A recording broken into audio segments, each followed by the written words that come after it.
Okay, welcome back everybody to On the Ball, the video podcast series from the Vanderbilt Sports and Society Initiative. I'm Andrew Maraniss and really excited to have Jennifer Loredo with us today, who's joining us from her home in Fresno, California, having graduated from Vanderbilt. So congratulations, first of all, Jennifer. Thank you so much, and thanks for having me. Sure, I was really eager to have you. And for those who don't know, Jennifer was a member of the national championship winning bowling team while she was a student athlete here at Vanderbilt. In 2023, they won the national title, and she was actually the MVP of that tournament. But also, what really impressed me about you, Jennifer, is you took advantage of all the opportunities I feel like that are available to student athletes. You were on the honor council here as a student at Vanderbilt. You have received the NCAA Postgraduate Scholarship, which will help you in your law school pursuit, and involved in so many aspects of Vanderbilt, even beyond being a bowler. So, first of all, congratulations on the NCAA Postgraduate Scholarship. Thank For you. those who don't know what that is, can you tell us what it is and how you were able to win it? Oh, yeah. So it's a one-time $10,000 scholarship for a postgraduate program of your choice.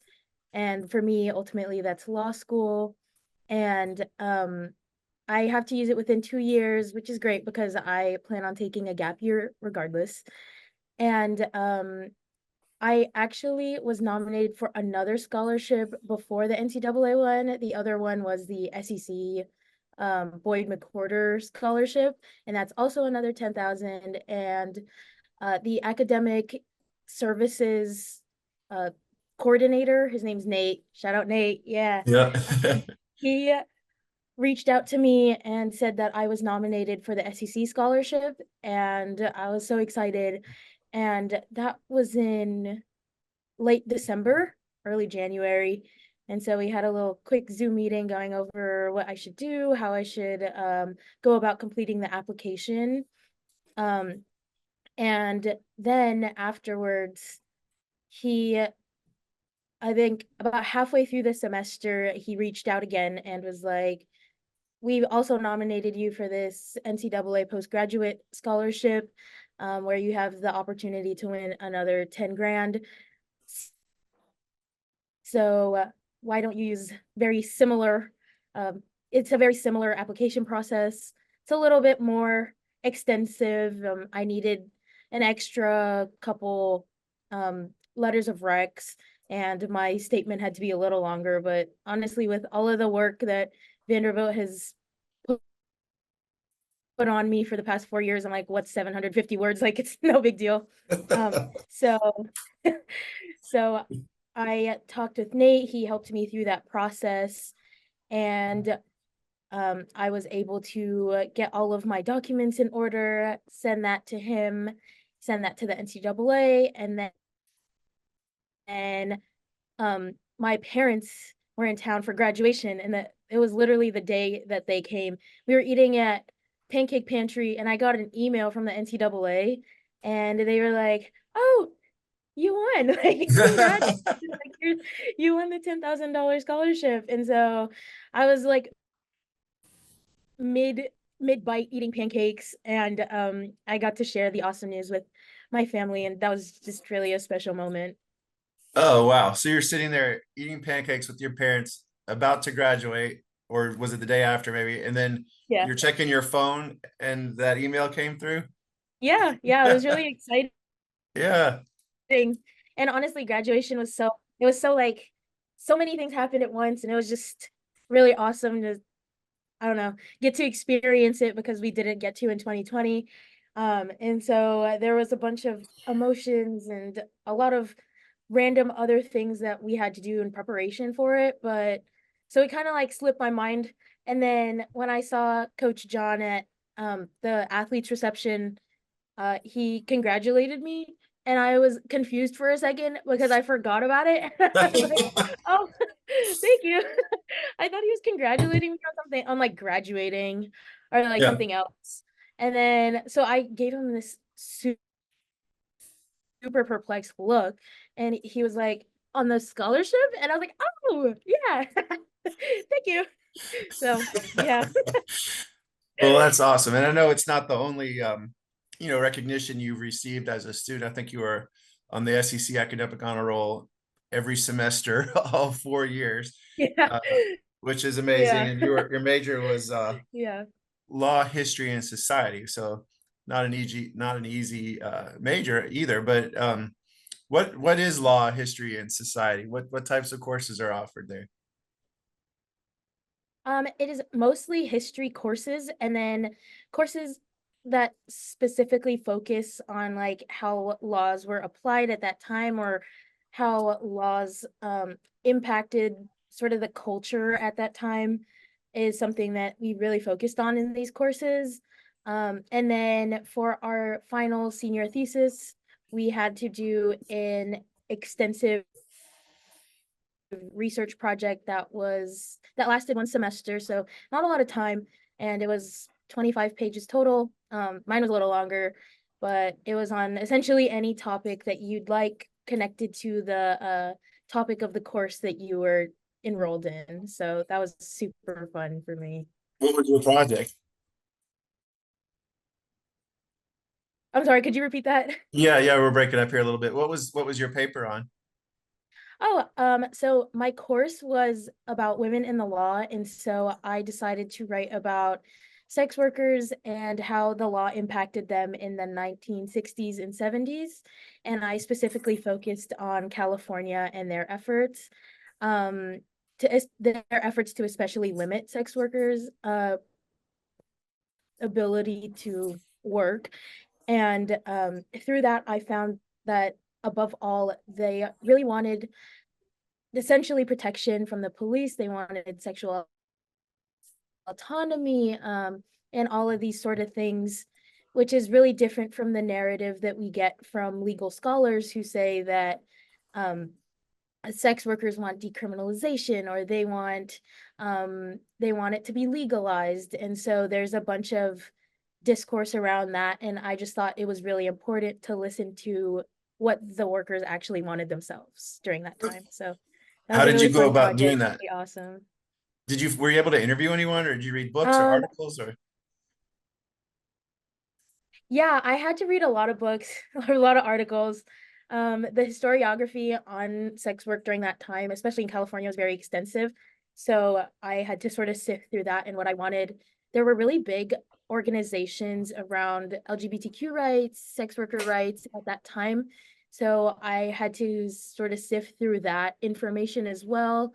There were a lot of records from these organizations and a lot of testimonies, a lot of newspaper articles that were released by these organizations. And so I had to sort of pick and choose which ones really supported my thesis. And with the help of my wonderful professor, Kimberly Welch, we sort of sifted through each and decided which would be best for my thesis and which would really support it, and how to remain in a historical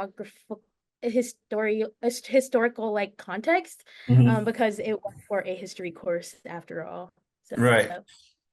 And you're doing this as you're competing on the best bowling team in the country, like trying to win a national championship.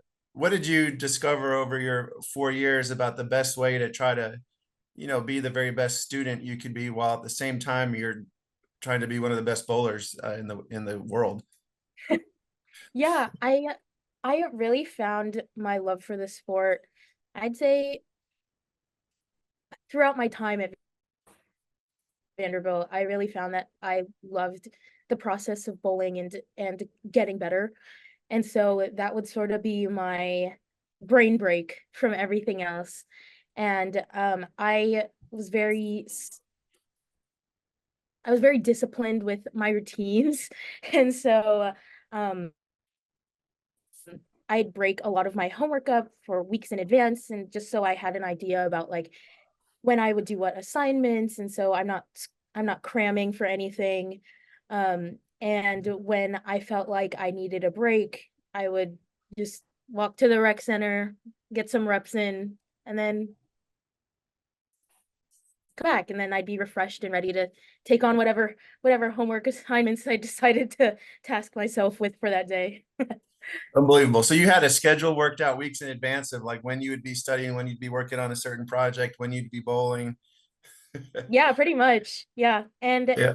was it was nice because I know myself and like my time management, and so I always gave myself extra time for like each little activity. Like, let's say I wanted to bowl for to complete like a certain spare circuit that we had or something like that, I would allot myself more time than I thought I needed. So then I could spend the rest of the extra time doing whatever I wanted in the bowling alley. Or if I felt that if I felt that practice was good and I didn't need to exert more than I needed to, then I could go back home and relax for a little before I got back on my grind.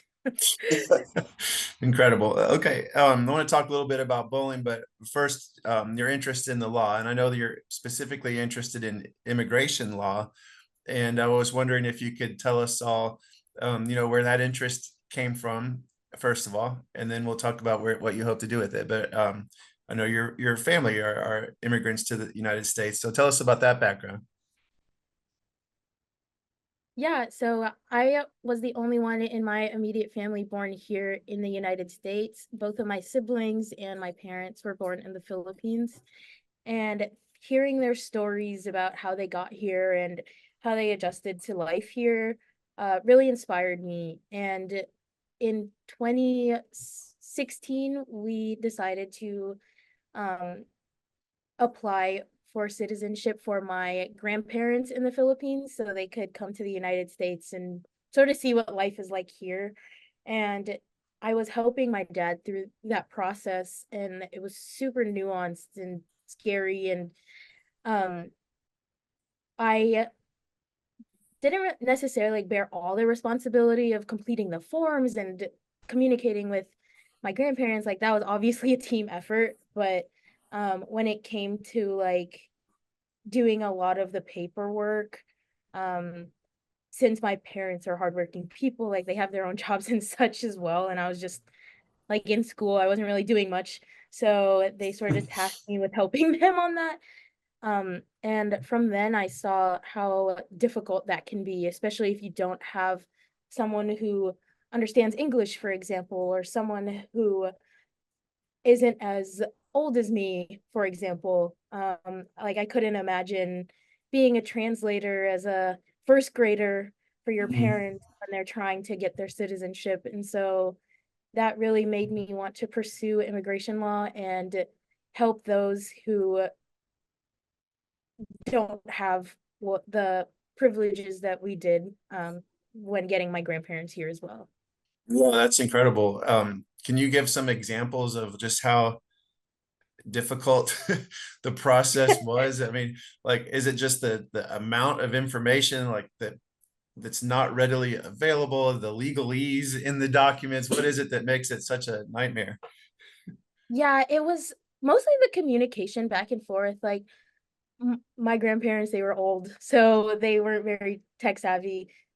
So again, it was a team effort with our other relatives in the Philippines trying to get them situated there, because there were points where like stuff on our end was done, but then they had to go to the Philippine consulate, and just random things like that where they had to do it within a certain time frame, and then we had to make sure that our sponsorship was forms were correct, and just through all of that, it was super lengthy in general. Like, I know if people don't exactly have that time on their side, then that's not necessarily a good process for them. And so I was just grateful that we did have it on our side, and we had the effort of everyone in the family come together and get my grandparents here. So it was really awesome. Yeah, so are they here now? And if they are, like, how is it going for them? Yeah, they stayed here for quite a bit. They were here for about 3 years, and then my grandmother was like, "I'm sorry, I miss the Philippines way too much. And so Yeah. she decided to head back, and then my grandfather went with her. But they really enjoyed their time here. My grandpa loves to walk, and California is not very walkable, but San Francisco is. And so whenever we'd go to San Francisco for my tournaments, back when I was like in high school, his dream was to walk the Golden Gate Bridge. And so we took him. He walked one way and then he was like, okay, I'm tired. So we drove him back. But he was really excited to just fulfill his dreams in that way and sort of see how life is like here. That's awesome. And you mentioned that, you were really interested in your parents' story. Also, like, what did you learn about, the reasons why they wanted to come here, what the process was like for them? And then you also mentioned, the adjustment to actually living here. Like, how hard was it for them? What allowed them to succeed once they got here? Mhm. So my dad actually moved here first in the 90s, and then would just send whatever he earned back to the Philippines to my mom and my siblings. And he was living with my mom's mom, so the other grandma that I had here in the States while he was earning that money. And after enough was saved up, after all of the nuanced, random little things that we needed to check off was done, they eventually came here in 2001, I believe. Yeah, 2001. And they were reunited as a family unit again, which is really awesome. And they had background in like English, and my parents really underscored the importance of that. And for my siblings, they were 7. My brother was 7 when he moved here. My sister was a year older than him. And so they had some adjusting to do. They didn't really get far into their English studies in the Philippines because they were so young. Mhm. And so my brother, for example, he only really knew Tagalog when he came to the States. And um that was such a big adjustment for him. I remember him telling me that like there were instances of like it was post 9/11 when Mm. they got there, and so foreigners were kind of seen as a threat. And when he would speak his natural tongue, people would tell him like, you're in America, you need to speak English. And from then on, he had a really hard time reconciling with both sides of his identity, Mhm. and just deciding which way to go. Like, does he want to embrace his culture more because of that, or should he let go to essentially survive? Because school is a big thing for kids that age. Yeah. So he ultimately decided the latter, but it worked out in the end. And now we sort of appreciate our culture a lot more, um, especially the like moving from Los Angeles to Fresno. Like we really decided that it's good to express our culture, and it's okay, and that it'll be a safe space no matter what. So Amazing. And so you coming along right after they moved here, right? And then earning a scholarship to a university like Vanderbilt, earning another scholarship to help you go to law school. I mean, in some ways, do you feel like this is exactly what your parents wanted for their children when they moved here? Do you like kind of embody that? yeah, and I mean, I couldn't have done it without them, but especially my siblings who helped pave the way.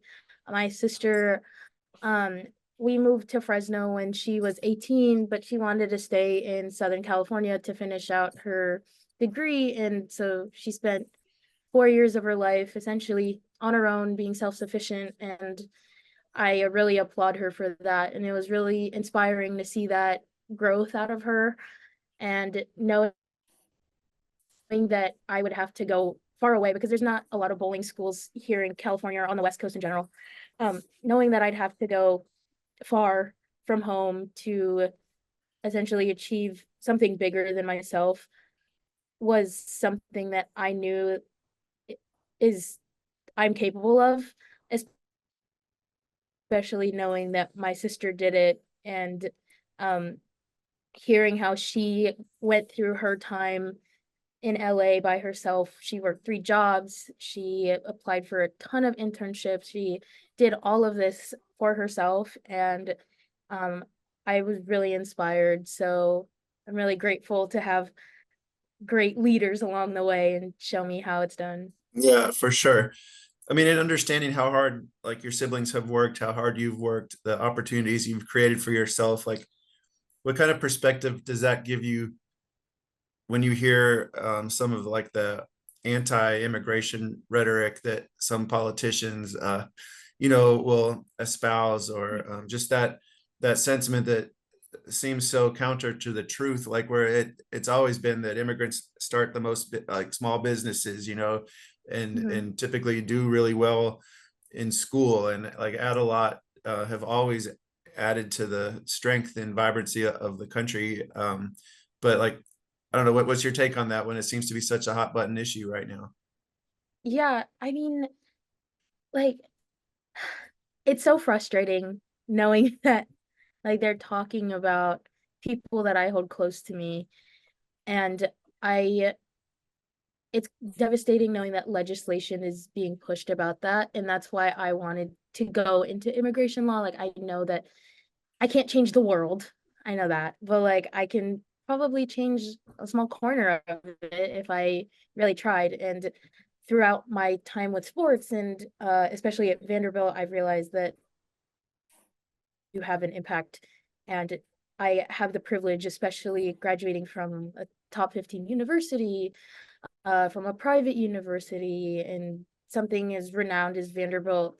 I have my privilege as a college educated student and person, to essentially push against that. And so that's essentially my why, along with my family, of course, but that's another big reason why I wanted to go into immigration and such.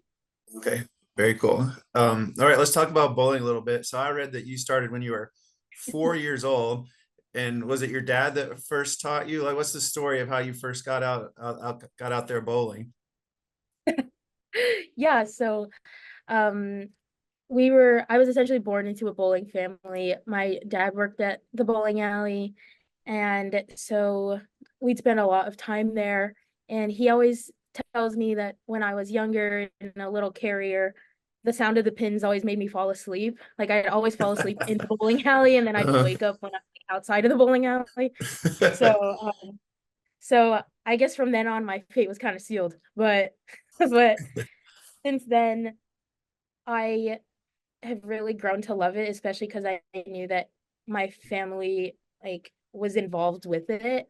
Like when we still lived in LA, we do youth adult leagues, or my parents would always be there with us at our Saturday junior leagues, and my dad was our coach, so we were always intertwined and felt like a complete family unit at the bowling alley. And I didn't take it seriously until maybe like 10 or 11-ish when we moved to Fresno, because there's not much to do here. Like there's and it's hot here. So Mhm. like I played tennis for a little bit when we were in LA, but as soon as we moved here, it was 100 degrees out. I didn't want to sweat that much. I didn't want to tan. So I was like, looks like the bowling alley is the way. And my dad still worked at the bowling alley here in Fresno. So I got the opportunity to bowl some more, and my brother really loved the sport too, which it was a huge influence on me, just because he was now my guiding light throughout my time in Fresno, because it was mostly my sister guiding us through the early part of my childhood, and then when she left, and or when she stayed back and did her own thing, I looked to my brother for guidance a lot. And so since he loved the sport, it's something we could bond over. I decided to take it more seriously. Mhm. And I remember when I was like 12, I went to my first national tournament because I won the state tournament here in California. And then like if you win the state tournament, you get a free entry into the national one.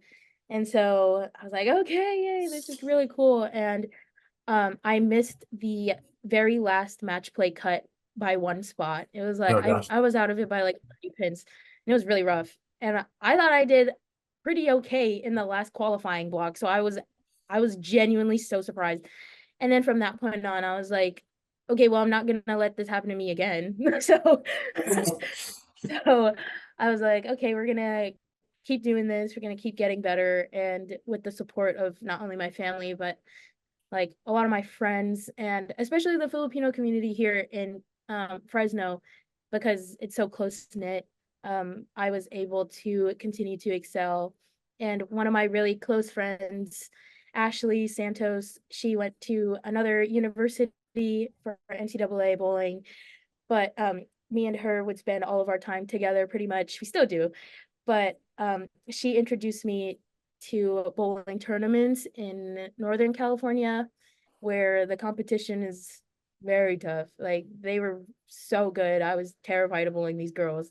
And the first tournament I bowled, I vividly remember I finished second, and it was actually so crazy how I got to that point. And I made friends with the girls around instantly, and I just realized that this is what I wanted to do, and this is a sport that I will stick to.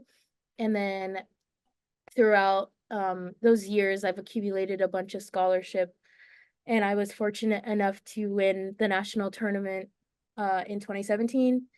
So that was really awesome. And I actually had to bowl my former teammate Caroline Thazier to get onto the TV show. So great Caroline. We still joke about it to this day. Um, but but that was another big milestone in my bowling career. And then that sort of set off everything else for me. That's essentially how I got my name out there, because bowling on TV is a huge deal. You don't really get the opportunity to do it often. Mhm. And I did so in such like a, I don't know, comeback fashion that I guess a lot of people were inspired by it, which was really awesome. And that sort of fueled me to keep going. And eventually I was recruited by Vanderbilt, and I never believed that I would be recruited by such a top school. Um, just because bowling isn't huge here in California, and it's really hard to get our names out there. So, when they reached out, I was so honored. And when I visited, I knew that this was going to be the place for me where I can challenge myself and keep on growing. Wow. And I'm just curious, as someone that like bowls socially, or recreationally. I was in a duck pin league when I was a little kid. Like, what are what makes a great bowler, like athletically, but also like mentally? I was watching a baseball game last night, and they were talking about a particular pitcher who was having trouble repeating his delivery. Like his delivery was different on each pitch, and he was struggling to throw strikes. And they were talking about just the how important it is to get to a place where you're able to like just repeat the same process every time. Is that an aspect to being a great bowler? Like when you're practicing, what are you working on, and what are the maybe the other than the actual physicality of it? Like what is important in becoming a great bowler? Yeah, I believe that bowling is 90% mental and like 10% physical. Okay. And you can have a great a great physical game but a horrible mental game and not score as high, or you could have a okay physical game and a great mental game and score. And so that's something that especially here at Vanderbilt we've talked about a lot, is our mental games, and how to be mentally tough and how to sort of push through those moments where you really want to give up. And it's really been instilled in us through everything that we do, that we work hard and we are the hardest workers. And like whenever we walk into a bowling alley, like we are the team that has worked the hardest, and that is something that we should take pride in. And because of that, it should translate into our mindsets that like because we've worked this hard, there's nothing that should be able to stop us. And so to realize that took a lot. Um, And I didn't realize, it didn't click for me until I'd say the summer of my sophomore year, right before my junior year. So right before the year that we won the national championship. Uh, Um, it didn't click for me until then, but I realized through like countless hours of practice. I stayed on campus during the summer so I could uh work at an internship as well as practice. And I realized through that there this is what's making me mentally tough. For me, it's sort of like a chicken and the egg, like which one came first? Was it my mental game or was it my physical game? And uh for me, it's like working on my physical game, being the best shape that I can be in, really translates into my mental game, realizing that like it goes for individuals as well. Like um we are a very competitive team. We have a full roster of 10, sometimes 11 girls. And so if I wanted to compete for this team, then I would have to step it up. And realizing the amount of work that I've put in, especially during that year, um, I realized that that was going to pay off at some point, and I just had to stay patient. And that was like the big name of the game, mhm. especially throughout my junior year because I went through so many physical changes, like bowling wise. And so, um, staying patient and just realizing that like the work that I'm doing is going to pay off at some point. Although it's like frustrating at points, um, just realizing like there is a bigger goal here and it's not like one tournament, not one regular season tournament. It's not that like so yeah, that's sort Yeah. of my take on like mental mental strength and bowling especially. Yeah, I mean, another aspect of mental aspect of being an athlete, now being a former student athlete, and you mentioned before we hit play here that this is you're retired now as a bowler as you look forward to law school, but I know that transition can be difficult for a lot of athletes, away from sports, and their identity has been wrapped up in their sport since they were a little kid. Like, how have you approached that aspect of what's next for you in life where bowling is not at the center of it? Mhm. I talked to the sports psychologists extensively about this, especially in the past semester. I had a really big mental block before the end of the season this year, to the point where like my brain wouldn't let my body bowl. And I just had so much pent up anxiety, and it was obviously deeply rooted. But I talked to another professional bowler who went through the same thing. She was a coach at another university. And I talked to her about it, and she said to reach out to mental health specialists, especially sports psychologists. And she wrote me a note, and in that note, she said that it's because her identity was so wrapped up in bowling, um, that she realized that was fueling her anxiety and was not allowing her to bowl.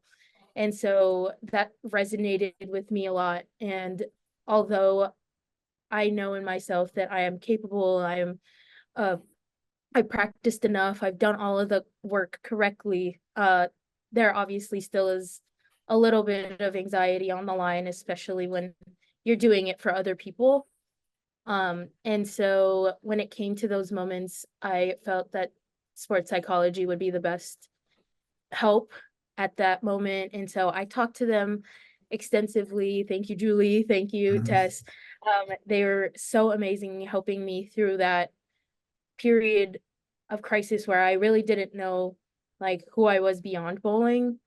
And through their help, I really found out who I was and how my traits from bowling is making me into the person that I am. So it's not necessarily like bowling and me, it's like bowling made me, if that makes sense. So Mhm.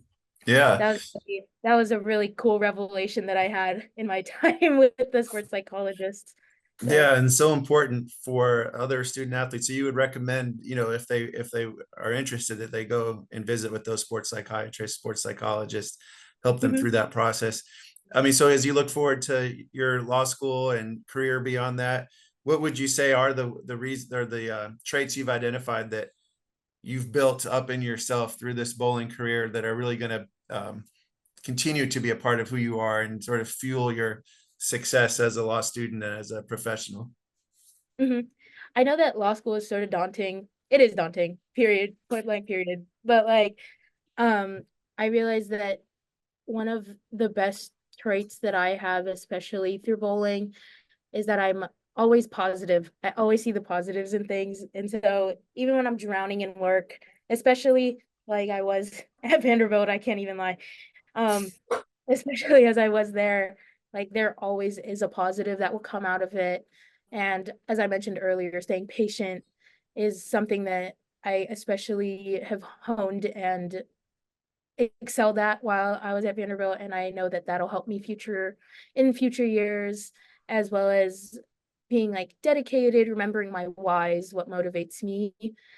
And then finally just staying true to who I am. Like I really felt that there was a mold that I had to fit, especially going into college, not just being on the team, but I just felt that there was a lot of pressure to fit this mold of being a student athlete. And throughout the years, I realized that I am my own individual. There's no need to fit that mold. I can make my own mold if I really wanted to. So, just remembering that throughout my time would have really going to help me in future years. Yeah. All right. One last thing. I mean, so many student athletes never reach that pinnacle, like such a small percent do that everything they've poured into their sport and they're staying there at the top, like they win the national championship. Um, what did that moment feel like for you? Like, did you anticipate what it might feel like, and was it different? Um, did it come and go quickly? Is it a glow that lasted for a long time? Like, what were the emotions and the thoughts that came when it actually happened? Oh my God, I can't like it was such a whirlwind when it happened because so much emotion was running through my body that I couldn't even process what was going on. Like I was I'm not even gonna lie, I told my teammates I was frustrated because we weren't performing well as well as we had been the previous days. So I was super frustrated, but I knew that okay, this is gonna sound super like individual of me, but like I knew I was doing well. And it was just like a shame that I knew that I couldn't do anything different to support my teammates. And so through our first 4 games where we were down, I was like, oh my God, what can I do different? Like this is literally stressing me out. And so um I was still high off of those emotions, and then I honestly like blacked out during the entire thing. And then when Caroline and Mabel threw the last shots that essentially sealed the deal, um, that was such a huge breakthrough. And I didn't process that like, oh yeah, my patience did work. Like I didn't process that until probably a month after when the season was way past done and I was visiting Vegas to see my boyfriend for a little bit, and I told him like, wow, this past month has been so crazy. Like I can't wrap my head around the fact that we won that. Although it's been a month, like I can't believe that that actually happened, and in the fashion that it did happen too. That was so weird. It's so crazy to me. And I am just so grateful for the experience because I knew that I wouldn't be able to get it anywhere else. And so that's one of the big things why one of the big reasons why I chose Vanderbilt is that I knew that I was going to get an experience that I couldn't get anywhere else. And shout out to Mel Kiefer because she told me that on my visit, and she was my host, and that was another big reason that pushed me towards going to Vandy. So yeah. Well, congratulations on everything. Congrats on all that you contributed to this university as an athlete and as a student. Congrats on the Thank NCAA you. Postgraduate Scholarship. And we'll be following your legal career from here on out. But thanks again for joining us, Jennifer. Really appreciate it. Yeah. Perfect. Thank you so much.